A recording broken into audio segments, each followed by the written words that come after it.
Hi viewers, welcome back to my channel. ఇప్పుడు మనం పిచావరా mangroves ఫారెస్ట్కి వెళ్తున్నాం.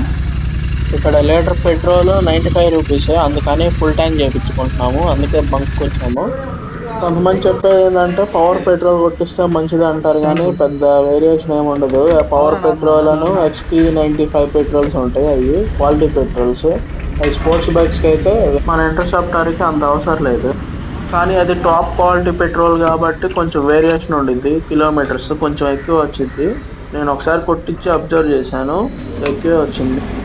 అంటే నా ఇంటర్సెప్టర్ మైలేజ్ 15 వచ్చింది. పవర్ పెట్రోల్ ఒకసారి కొట్టించి చెక్ చేస్తే 17 వచ్చింది, అంటే 2 కిలోమీటర్స్ వచ్చింది వేరియేషన్.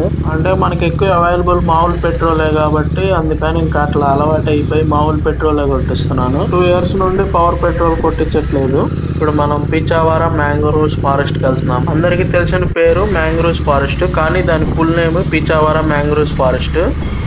మ్యాంగ్రోవ్స్ ఫారెస్ట్ లొకేషన్కి వచ్చేసాము. ఆ ఎదురు కనపడేదే గేటు ఎంట్రన్స్. చూడండి, ఒక పర్సన్కి 500 ఛార్జ్ చేస్తారు, కానీ బోర్డు పెట్టలేదు, ఫ్లెక్సీలు కట్టారు. కొంచెం బోర్డు పెడితే బాగుండేది, ఫ్లెక్సీలే కట్టారు. ఇక్కడ బ్లూ టీ షర్ట్ కనపడే వాళ్ళు స్టాఫ్, అంటే వాళ్ళు ఆపి అడుగుతారు ఎవరినైనా ఎక్కడికి వెళ్తున్నారు ఏందా అని, వాళ్ళ తమిళ లాంగ్వేజ్ లో. మనం మ్యాంగ్రోవ్స్ ఫారెస్ట్కి వెళ్తున్నాం అనగానే వాళ్ళు పాంప్లెట్ ఇస్తారు. ఇట్లా వాళ్ళకి చూడండి 7 టైప్స్ ఆఫ్ బోట్స్ ఉంటాయి. ఈచ్ అండ్ ఎవ్రీ బోట్ ఒక్కొక్క అమౌంట్ ఒక్కొక్కలాగా ఉంటుంది, అందుకని పాంప్లెట్ ఇస్తున్నారు, చెక్ చేయమని, చూడమంటున్నారు ఒక్కొక్కరికి. ఆఫీస్ ఇక్కడేనా అంటే కాదు, కొంచెం ముందుకెళ్ళాలి, అక్కడ ఉండే ఆఫీస్ అన్నారు. ఇంకా బయలుదేరాము. కొంచెం రోడ్లు సరిగా లేవు, కొంచెం చూసుకొని వెళ్ళాలి. ఇక్కడ టర్నింగ్ కానీ అన్ని జాగ్రత్తగా ఉండాలి. మొత్తం గతుకుల రోడ్డే. ఇదే మ్యాంగ్రోవ్స్ ఫారెస్ట్ గేట్ ఎంట్రన్స్. అదే బోట్స్ మొత్తం అయ్యే బోట్లు మనం వెళ్ళే పెద్ద పెద్ద షిప్స్ అన్ని. ఏం అవ్వలేదు, మేము మార్నింగ్ 7కి వచ్చాము. ఇదే ఆఫీసు. ఇది ఇక్కడ కూడా ఫ్లెక్సీ, ఇలా ఒక్క బోర్డు లేదు ఇక్కడ కూడా. బ్లూ కలర్ టీ షర్ట్ కి ఇక్కడ ఎంప్లాయీస్ కి డ్రెస్ కోడ్ అనుకుంటా, ప్రతి ఒక్కరు బ్లూ వేసుకున్నారు. ఇదే టికెట్ కౌంటర్. మనకి అమౌంట్ ఎంతో ఎక్స్ప్లెయిన్ చేసేది ఆ మేడమే. 1 పర్సన్ కి 500 అంట, మరీ ఎక్కువ ఎక్స్పెన్సివ్ గా ఉంది ఇక్కడ. అంటే మేము ఫస్ట్ అసలు ఎలాగుందో లొకేషన్ అదంతా చూద్దామని వెళ్ళాము, అందుకని ఈ వీడియో తీసాం. ఫస్ట్ ఆ పర్మిషన్ అడిగి, అంటే ఎవరికి పర్మిషన్ ఎవరు వీడియోకి, కానీ నేను కొంచెం రిక్వెస్ట్ చేస్తే కొంచెం ఇచ్చారు. మార్నింగ్ ఎవరు లేరని పర్మిషన్ ఇచ్చారు. ఫస్ట్ టైం షిప్ ఎక్కటం, అందుకని ఒకసారి పైకి ఎక్కాను. ఊరికే అడిగినట్టు అడుగుదామని బాబాయ్ని అడిగాను, కానీ వాళ్ళ లాంగ్వేజ్ నాకు అర్థం కావట్లేదు.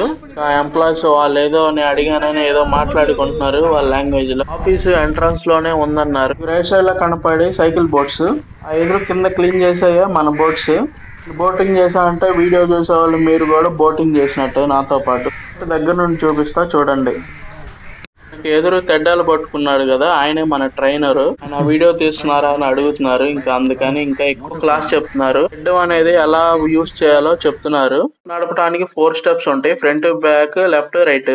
అయిపోయింది. మా కాలేజీలో కూడా ఎంత క్లాస్ ఎప్పుడు వినలేదు నేను. డ్రైవ్ చేయమని చెప్తున్నారు, ఎందుకంటే లోతు ఎక్కువ. దానికి లొకేషన్ అంతా బాగుంది, కానీ ఇన్స్టాలో చూపించినంత లేదు. ఇక్కడ మొత్తం వాటర్ చెరువులో డ్రైన్ హౌస్ వాటర్ కూడా కలుస్తున్నాయి ఇక్కడ ఈ రివర్ లో. మాత్రం భయంకరంగా వస్తుంది, ఎందుకంటే మేము చిన్న బోట్ యూస్ చేస్తున్నాం కాబట్టి కొంచెం స్మెల్ వస్తుంది ఎక్కువ మాకు. ఫ్రెండ్ స్టార్టింగ్ ఎక్కిన కాడి నుండి అల్లాడిపోతున్నాడు. వాడికి నీళ్ళు అంటే భయం. స్వామీజీ చెప్పారంట వాడికి నీళ్ళ గండం ఉందని. ఏదో ఇన్స్టాలో పెట్టారు అని వచ్చాను, అంతగా ఏం లేదు కాబట్టి ఎంజాయ్ చేయటమే. ఇది ఒక ఎక్స్పీరియన్స్ లైఫ్ లో. ఆ వీడియో చూసే వాళ్ళు please like and subscribe, bell icon కూడా ప్రెస్ చేయండి.